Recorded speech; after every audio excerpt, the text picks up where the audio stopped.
Баршаңызға қайырлы күн достар, сіздермен Үрбіш.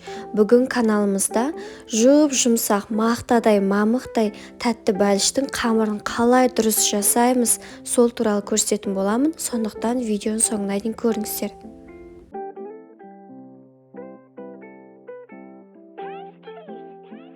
Бізге керегі ең алдымен жылы сүт, құм шекер салып, ішінде толықтай ерігенше араластырамыз. Сосын жұмыртқаның ақ уызы мен сары уызын ажыратып, ағын құямыз, сұйық май қосамыз, құрғақ ашытқы және тұз қосып, барлық ингредиенттер ішінде толықтай ерігенше, бір қалыпты массаға түскенше араластырамыз.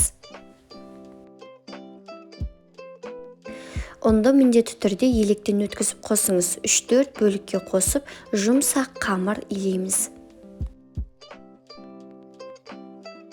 Қамыр қолға жабысқыш болып келеді. Қолға жабысып жатыр екен деп ұнды артық қоспаңыздар.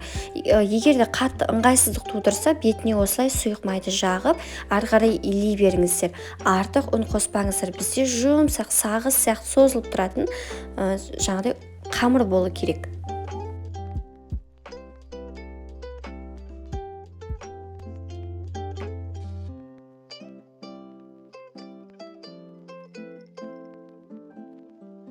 Бізде осындай борпылдақ созылып тұратын әдемі жұмсақ қамыр шығады.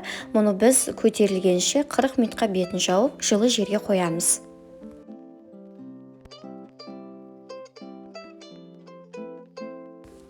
Қараңыздар, қандай әдемі болып көтерілген. Әуелі столдың үстіне осылай майлап алуымыз керек.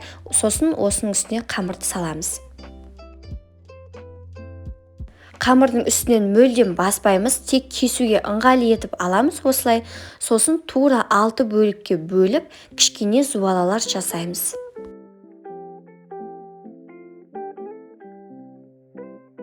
Қамырды демалдыруға 10 минутқа бетін жауып қоямыз. Көтерілген қамырды енді жаямыз. Ешқандай оқтауды қажет етпейді. Жұмсақ болғандықтан қолыңызды кішкене сулап алыңыз, солай осылай қолмен жая беріңіз. Бірінші қабатына какао мен құм шекерді араластырып сеуіп шығамыз.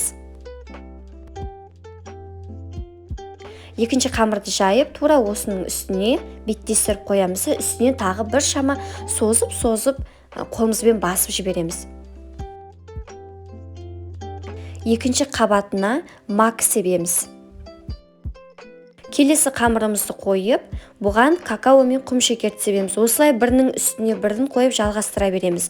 Тек ұмытпаңыздар, әрбір қамырды қойған сайын жан-жағына дейін жеткізіп, барынша созып, үстінен басуымыз керек.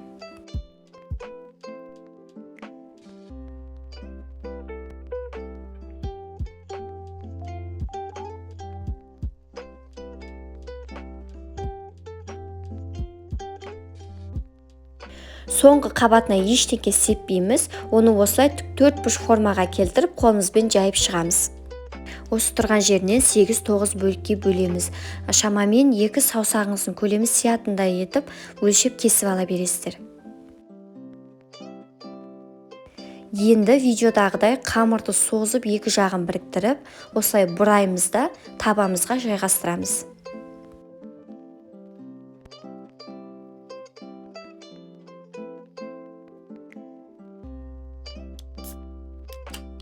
Табамыздың астына пергамент қағазын төсейміз, егер ол болмаса майлаңыз. Бізде бастапқыда жұмыртқаның 2 сарысы қалған еді ғой, енді осыны жан-жағына жеткізіп, бетіне жағып шығамыз. Алдын ала қызып тұрған пеште 180 градуста 20-25 минутта піседі. Менде 30 минуттай шамасында тұрып қалды, міне осылай кішкене шеттері күйіп қалды. Ол аса қауіпті емес, ол жерлерін алып тастауға болады.